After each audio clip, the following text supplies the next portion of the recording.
이제 우리 하나님의 말씀을 함께 읽겠습니다. 요한복음 12장 1절부터 8절입니다. 우리 교대로 한 절씩 읽겠습니다.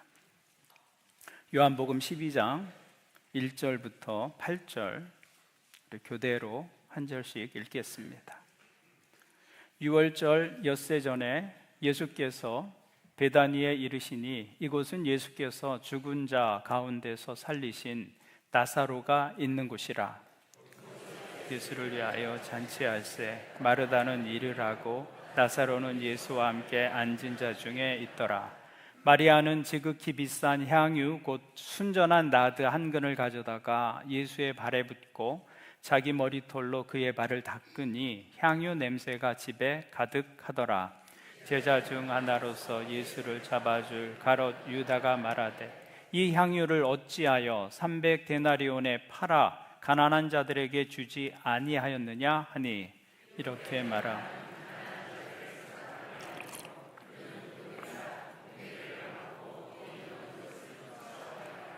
예수께서 이르시되 그를 가만두어 나의 장례할 날을 위하여 그것을 간직하게 하라. 항상 너희와 함께 있거니와 나는 항상 있지 아니하리라 하시니라. 아멘. 오늘 예배에 오신 여러분들을 다시 한번 환영합니다. 우리 옆에 분들과 함께 인사하겠습니다. 하늘 복 많이 누리십시오. 네, 감사합니다. 오늘 말씀에는 아주 비싼 향유를 낭비한 한 여인의 이야기가 나옵니다. 예수님께서 베다니에 있는 한 집에 방문하셨을 때의 일입니다. 마가복음에서는 그 집이 나병에 걸렸던 시몬이라는 사람의 집이었다고 기록하고 있습니다.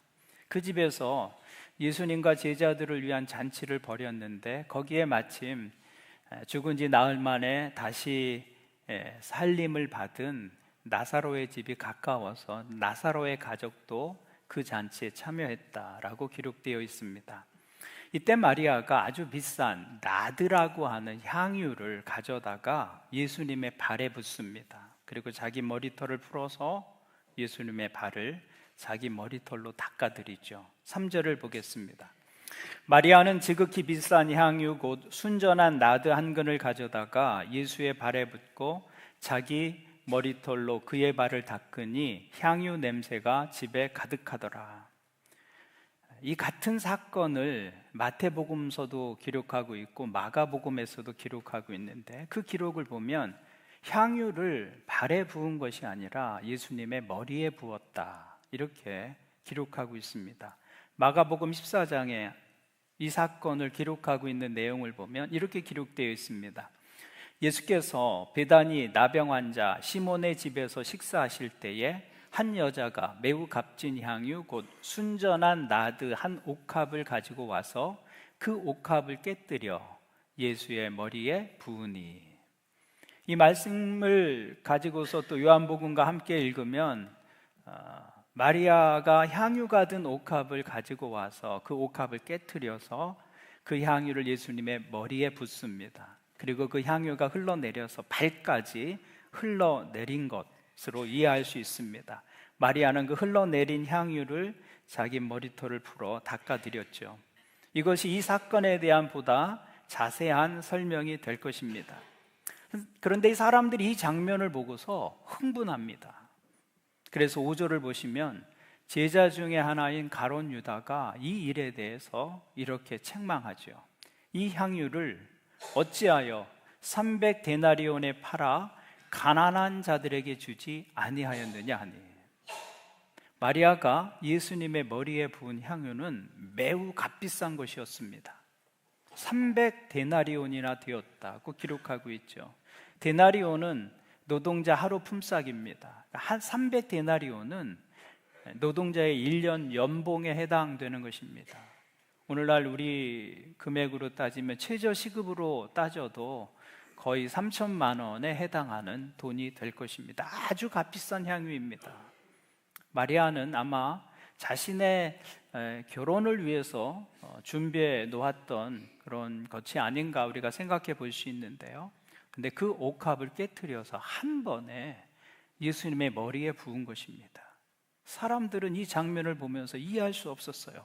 어찌하여 그 비싼 향유를 이렇게 허비하느냐, 마리아를 책망합니다. 그런데 정작 이 일을 말리시고 책망하셨어야 할 예수님, 마리아가 그걸 부으려고 할 때 왜 이러느냐고, 왜 이렇게 낭비하느냐고 주님이 말리시고 책망하셨어야 했는데, 예수님은 오히려 사람들에게 그를 가만두어라 이렇게 말씀하십니다. 그리고 더 나아가서 저가 내게 아름다운 일을 했다, 칭찬까지 하십니다. 주님은 이 여인의 낭비를 칭찬하셨습니다. 사람들의 눈에는 낭비하고 허비한 일이었는데 주님은 그 여인의 낭비를 칭찬하셨다는 것이죠. 그러면 주님께서 이 마리아의 헌신을 아름다운 일이라고 칭찬하신 이유는 무엇인가? 그리고 이 이야기를 통해서 우리에게 주시는 교훈은 무엇인가? 우리가 생각해 볼 필요가 있습니다. 먼저 우리가 생각해 볼 것은 사랑은 계산하지 않는 거룩한 낭비다라는 것입니다. 우리는 삶을 계산하면서 살아갑니다. 그래야 삶이 제대로 작동할 수 있죠. 계산하지 않고 인생을 살면 큰 낭패를 보게 됩니다. 수입을 계산하지 않고 사용하면 그 달의 마지막에 가서는 큰 어려움을 당하게 됩니다. 우리는 계산하며 인생을 살아갑니다. 그래서 사람들의 머릿속에 다 계산기가 하나씩 있지요. 삶의 모든 상황 속에서 이 계산기가 돌아가고 있어요. 그래서 이 상황에서 내게 무엇이 이익이고 내게 무엇이 손해인지, 그 일을 내가 할 것인지 말 것인지 계산기가 돌아갑니다. 그런데 여러분, 오늘 이 옥합을 깨뜨린 이 여인의 행위에서 우리에게 교훈하고 있는 것은 사랑은 계산하지 않는 것이다. 사랑은 아끼지 않는 것이다. 내 머릿속에서 이것이 이익인지 손해인지 계산하고 있다면 그것은 진정한 사랑이라고 말할 수 없는 것입니다. 오늘 이 말씀을 보면 가룟 유다는 마리아의 행위를 비난하면서 정확하게 계산하고 있습니다. 왜 그 비싼 것, 300데나리온이나 되는 그것을 허비하느냐? 그것을 가지고 가난한 사람을 돕는다면 몇 명을 도울 수가 있는데 왜 그렇게 쓸데없이 그것을 허비하고 있느냐? 그는 비난합니다. 냉철하게 생각해 보면 유다의 말이 맞습니다. 그의 계산은 정확했습니다. 그리고 예수님께 향유를 부어드린다 해도 그것을 한꺼번에 모두 부을 필요가 있겠습니까? 필요한 만큼만 부어도 충분합니다. 향수를 한 통씩 붓는 사람은 없죠. 향유를 그렇게 쓰는 사람은 없습니다. 그런데 마리아는 순전한 나드 한 근을 남김없이 예수님께 부어드렸습니다. 가룟 유다의 계산에는 그것이 허비하고 낭비하는 것으로 계산이 됩니다. 가룟 유다의 말이 맞는 것 같지만 그러나 사실은 틀린 말입니다. 사랑 앞에서 계산은 무력화되기 때문입니다. 사랑 앞에서 계산은 무력해집니다. 정말 사랑한다면 계산기가 돌아가기를 멈추기 시작합니다. 그래서 사랑은 본질적으로 허비하는 측면이 있습니다. 사랑은 경제적이지 않아요. 여러분 사랑해 보세요. 쓸데없는 일 굉장히 많이 합니다. 사랑은 절대로 경제적이지 않아요. 허비하는 측면이 있다. 여러분 부모들이 자녀들을 위해서 바치는 그 모든 시간, 그 모든 에너지, 그 모든 노력은 계산하지 않는 것입니다. 어찌 보면 허비하는 측면이 있어요. 그래서 하는 말이 무슨 이야기입니까? 아이들이 마음대로 살고 부모의 뜻대로 행동하지 않으면 내가 다른 사람에게 너하게 한 거 10분의 1만 했어도 그 사람이 나를 평생 은인으로 여기고 업고 다닐 것이다. 우리 그런 얘기 다 한 번씩 들으면서 살았잖아요. 그 말이 맞습니다. 내가 자녀들에게 했던 거 10분의 1만 다른 사람에게 베풀었어도 그 사람이 우리를 평생 은인으로 여겼을 것입니다. 그런데 사랑하면 돌아오는 것이 없어도 베풀게 되어 있습니다. 그게 사랑의 본질이에요. 여러분 탕자의 비유를 보십시오. 아버지의 재산을 가지고 아버지를 떠나서 방탕하게 살았던 아들이 있었어요. 아버지 재산을 다 탕진하고 집으로 돌아오게 됩니다. 내 아버지는 버선발로 그를 달려가서 맞이합니다. 계산할 수 없는 것이죠. 그런 아들이라면 식은 밥 주는 것도 아깝습니다. 그게 계산입니다. 그런 놈은 종으로 부려도 부족한 놈이에요. 그게 정확한 계산입니다. 그런데 아버지가 어떻게 하십니까? 그 아들을 위해서 살진 송아지를 잡습니다. 그 아들을 위해서 잔치를 베풀고 새 옷을 입히고 손에 가락지를 끼워 주십니다. 이것이 하나님의 풍성하신 사랑이다라는 것이죠.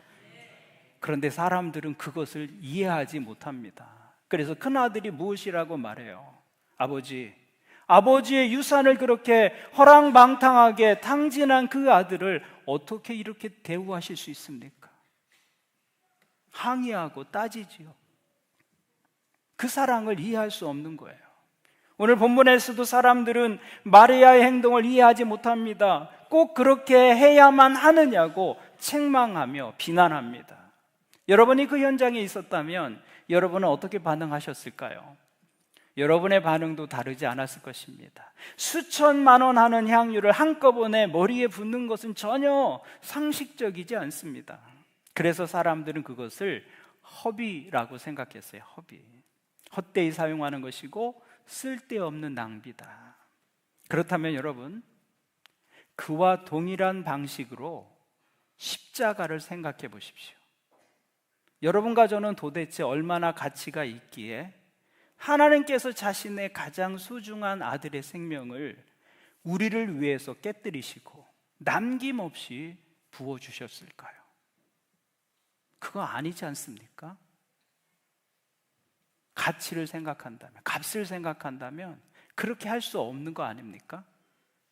하나님께서 십자가에서 사랑하시는 아들을 죽이실 필요가 어디에 있으셨습니까? 죄인을 위해서 의로우신 하나님의 아들이 죽는다는 것이 가당키나 한 일입니까? 성자 예수님께서 우리를 구원하시기 위해서 인간이 되시기로 결정하셨을 때 하늘의 천사들이 주님께 무엇이라고 말했을까요? 아마 여기 마리아의 행동을 이해하지 못했던 사람들과 똑같이 행동하지 않았을까요? 주님 그렇게까지 하실 필요가 있으십니까? 주님께서 인간을 사랑하시는 거 우리가 다 알지만 그래도 이건 아니지 않습니까? 어떻게 죄인을 위해서 하나님께서 인간이 되실 수 있습니까? 더군다나 십자가를 지신다니요. 그것은 쓸데없는 허비입니다. 주님 그것은 아닙니다.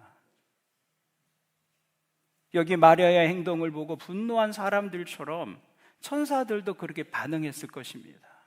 그런데 하나님은 십자가 위에서 하나님의 가장 귀한 것을 깨뜨려서 우리에게 주셨습니다. 하나도 남김없이 마지막 한 방울까지도 우리에게 다 부어주셨어요. 계산하지 않는 사랑입니다. 세상에 이것보다 더 놀라운 소식은 없습니다. 우리가 하나님께 충격을 받는 것은 바로 이 사랑인 것이죠. 하나님께서 인간을 위해서 죽으셨다는 것, 하나님께서 나 같은 죄인을 위해서 그의 사랑하시는 외아들 예수 그리스도를 죽게 하셨다는 것, 우리 죄를 위해서 죄 없으신 하나님께서 대신 죽으신 것입니다. 우리에게 그럴 가치가 있나요?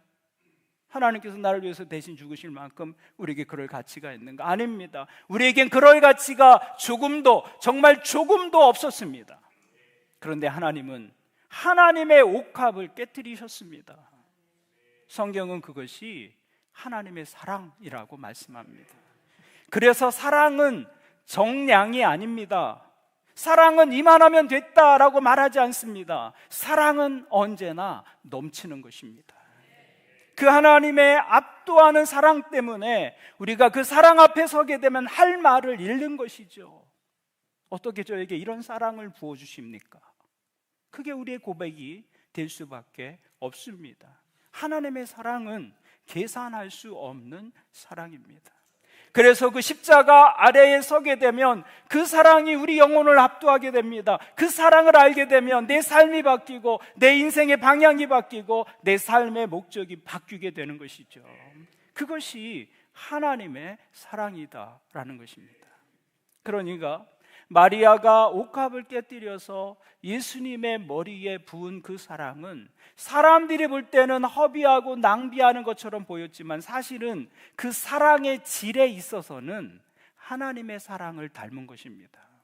마리아가 옥합을 깨뜨려 예수님의 머리에 다 부었을 때 아들을 내어주신 하나님의 사랑과 자신의 가장 귀한 것을 깨뜨려 주님께 드린 마리아의 사랑이 만난 것이죠. 그러니까 주님은 그 사랑의 헌신을 기억하실 수밖에 없었습니다. 예수 그리스도의 사랑과 같은 질의 사랑, 그것을 마리아에게서 보셨기 때문입니다. 그래서 주님은 이렇게 말씀하셨어요.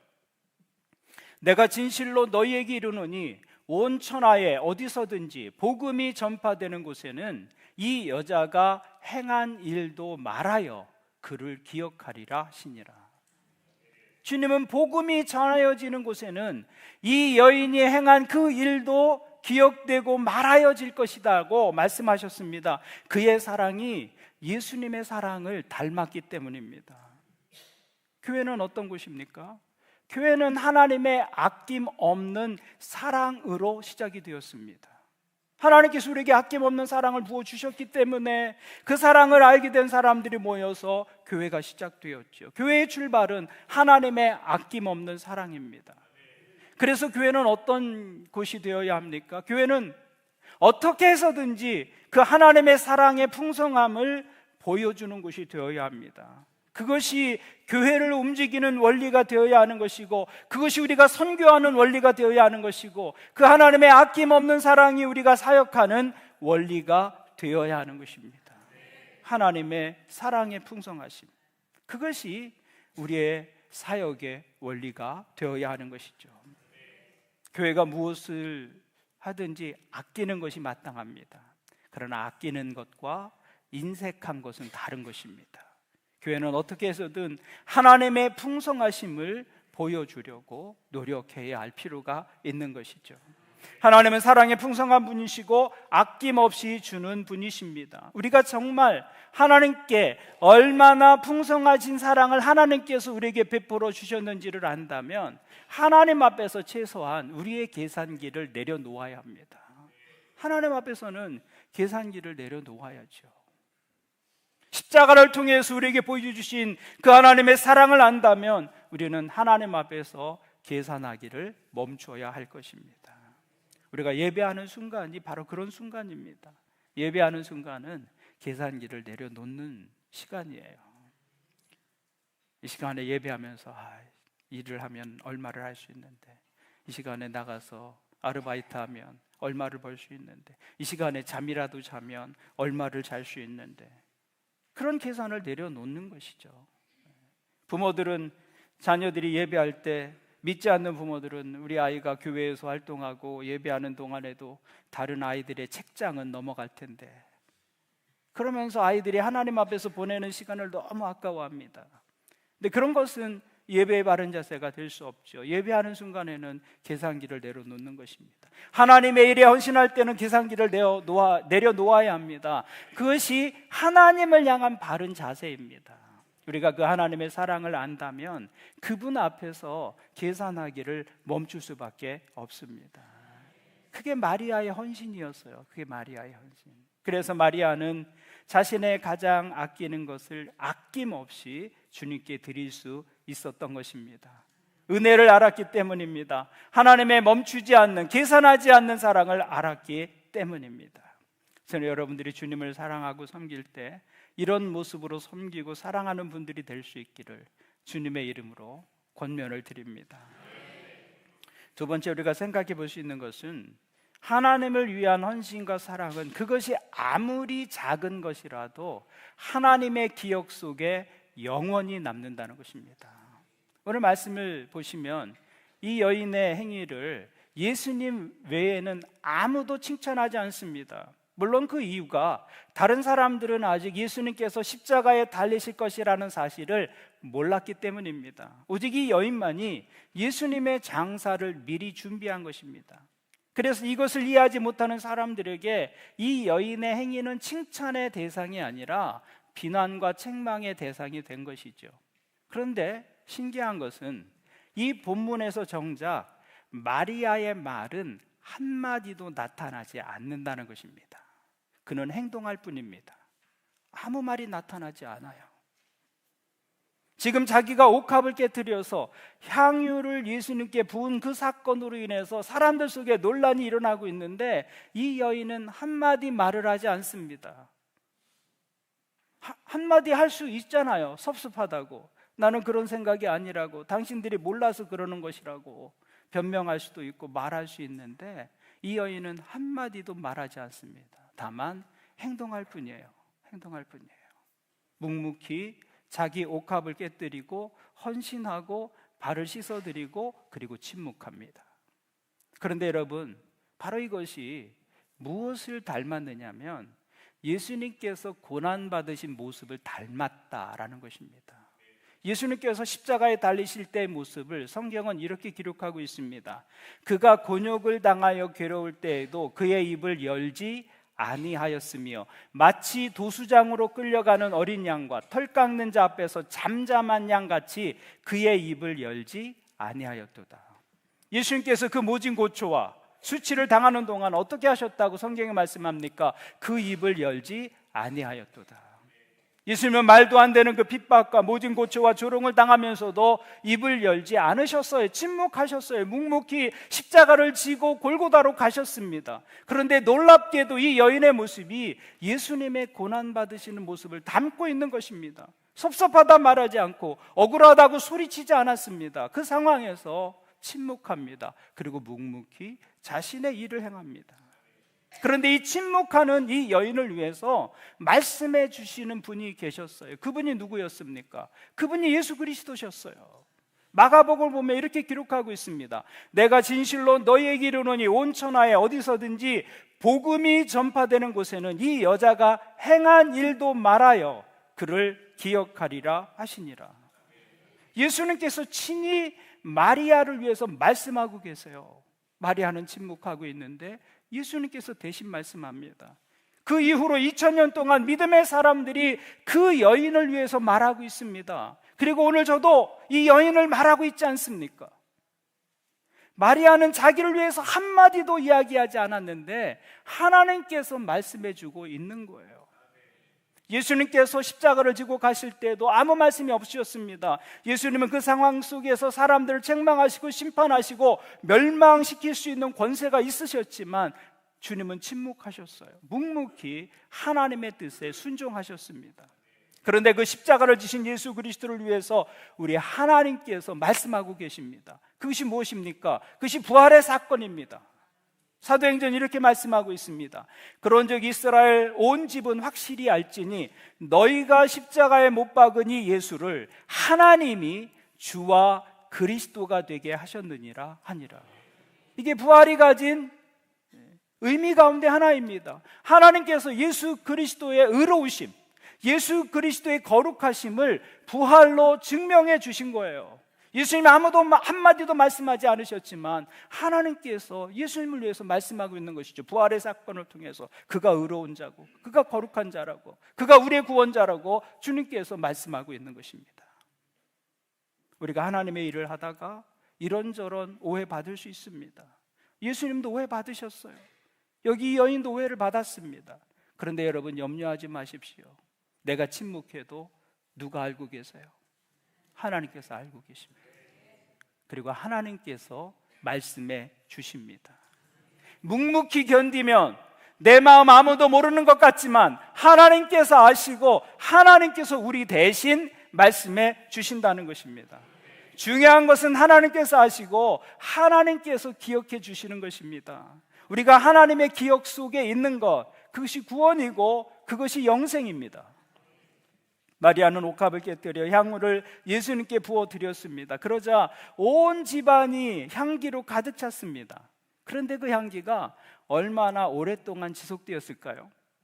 마리아가 아무리 많은 향유를 부었어도 시간이 지나면서 그 향유 냄새는 점점 사라지고 말았을 것입니다. 그러나 마리아가 행한 일은 오늘까지도 우리에게 아름다운 향기로 전해져 내려오고 있는 것이죠. 물리적인 향기는 사라졌지만 그가 행한 아름다운 행위는 향기처럼 오늘도 우리에게 전해지고 있다는 것입니다. 누가 기억하고 있기 때문입니까? 하나님께서 기억하고 계시기 때문입니다. 이 세상의 일들은 시간이 지나면 잊혀지게 되어 있어요. 선행도 잊혀지고 악행도 잊혀집니다. 아무리 돌에 새기고 글로 남겨도 세월이 지나면 사람들은 그것을 기억해 주지 않습니다. 그래서 전도서는 이렇게 말씀하고 있죠. 해 아래에서 수고하는 모든 수고가 사람에게 무엇이 유익한가? 이전 세대들이 기억됨이 없으니 장래 세대도 그 후 세대들과 함께 기억됨이 없으리라. 이게 인간의 기억이라는 거예요. 인간의 기억은 오래가지 않습니다. 시간이 지나면 희미해집니다. 그런데 마리아의 옥합의 이야기는 지금도 기억되고 있고 복음이 전파되는 곳마다 그의 헌신이 기념되고 있다는 사실이죠. 하나님께서 기억해주고 계시기 때문입니다. 당시에 마리아보다 유명했던 사람들이 많았을 것입니다. 유명한 정치인도 있었을 것이고 뛰어난 학자도 있었을 것이고 큰 부자도 있었을 것입니다. 그런데 우리는 그들을 전혀 기억하지 못합니다.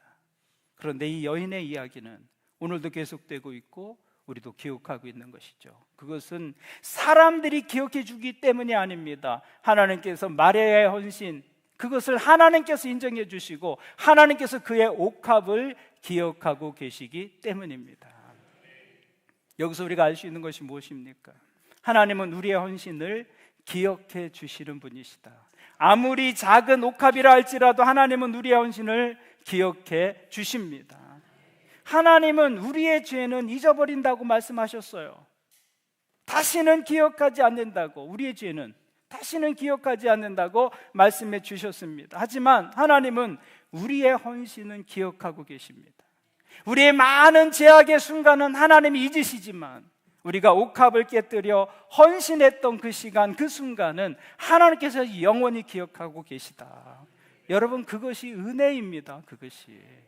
그래서 마태복음은 우리에게 이렇게 말씀합니다. 또 누구든지 제자의 이름으로 이 작은 자 중 하나에게 냉수 한 그릇이더라도 주는 자는 내가 진실로 너희에게 이르노니 그 사람이 결탄코 상을 잃지 아니하리라 하시니라. 영원하신 하나님께서 생수 한 그릇과 같은 그 작은 옥합도 잊지 않고 기억해 주신다고 말씀해 주셨습니다. 그래서 하나님은 한 가난한 여인의 2렙돈의 헌금을 기억하고 계시고 한 어린아이가 드렸던 물고기 2마리와 떡덩이 5개도 기억해 주시는 분이십니다. 비록 작은 것이지만 하나님은 그것을 잊지 않고 기억하고 계십니다. 그렇기 때문에 하나님께 나의 옥합을 드린 후에는 내가 그것을 기억하려고 하지 말아야 합니다.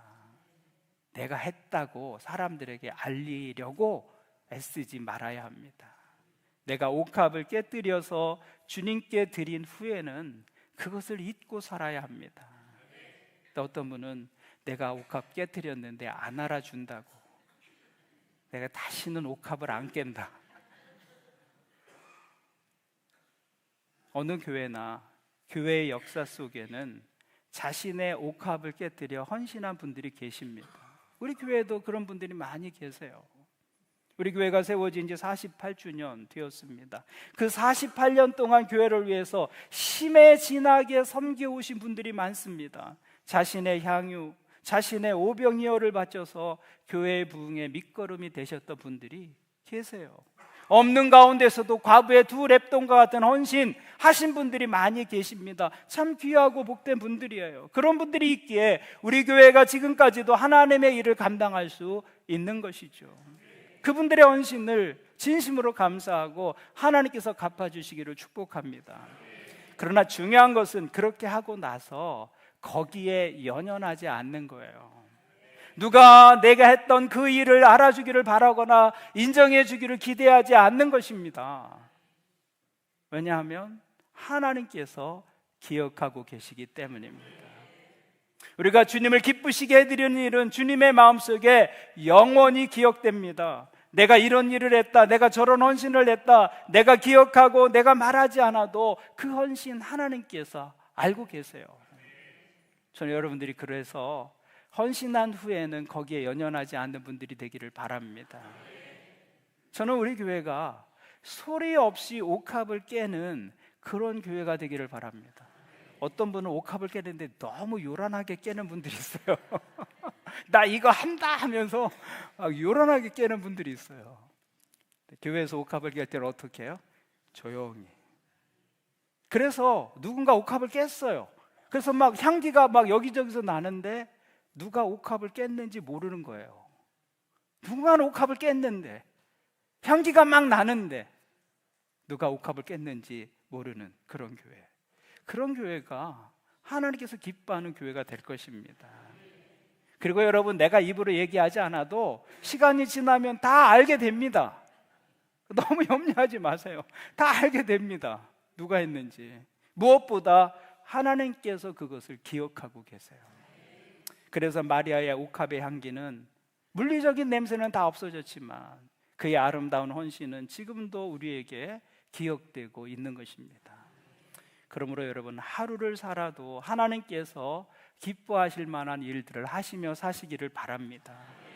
하나님을 향한 헌신과 수고의 순간은 영원으로 이어지게 되어 있어요. 하나님의 기억 속에 남기 때문에. 오늘 우리 교회가 세워진 지 48주년 되는 주일입니다. 이전의 모든 시간 속에 하나님의 교회를 위해서 헌신했던 모든 성도님들께 감사를 드립니다. 그리고 하나님께서 여러분의 수고와 헌신을 갚아주시기를 기도합니다. 그리고 오늘 여전히 같은 모습으로 앞으로 우리 앞에 펼쳐진 그 시간 속에서 하나님을 사랑하고 교회를 섬기고 하나님의 일에 옥합을 깨뜨리는 마음으로 헌신하는 우리 수도교회 성도님들 될 수 있기를 주님의 이름으로 축원을 드립니다. 아멘. 기도하시겠습니다. 하나님 아버지, 오늘 말씀을 통해서 우리가 어떻게 사랑하고 어떻게 섬겨야 하는지 깨닫게 해주시니 감사합니다. 십자가 위에서 가장 소중한 것을 아낌없이 내어주신 주님의 사랑을 더 깊이 깨닫는 믿음 되게 하여 주옵소서. 그 사랑 앞에 우리도 계산하지 않는 사랑과 헌신으로 주님을 섬기게 하여 주옵소서. 우리의 수고와 헌신 사람들이 몰라줘도 낙심하지 않게 하시고 때로 오해받을 때에도 흔들리지 않게 도와주옵소서. 하나님께서 기억해 주시면 그것으로 충분합니다. 그것이 우리의 고백이 되게 하여 주옵소서. 특별히 지난 48년 동안 성도들의 헌신과 섬김을 통해 교회가 든든히 세워지게 하신 것 감사합니다. 앞으로 이어질 교회의 역사 속에서도 이름 없이 옥합을 깨뜨리는 사람들이 끊임없이 있게 하시고 저들을 통해 아름다운 향기가 넘치는 공동체 되게 도와주옵소서. 그 섬김이 세상을 변화시키는 복음의 통로가 되게 하여 주옵소서. 주님 앞에 자신을 깨뜨려 섬기는 모든 성도들의 삶에 주님만이 주실 수 있는 풍성한 갚음이 있게 하여 주옵소서. 감사를 드리며 예수님의 이름으로 기도합니다. 아멘.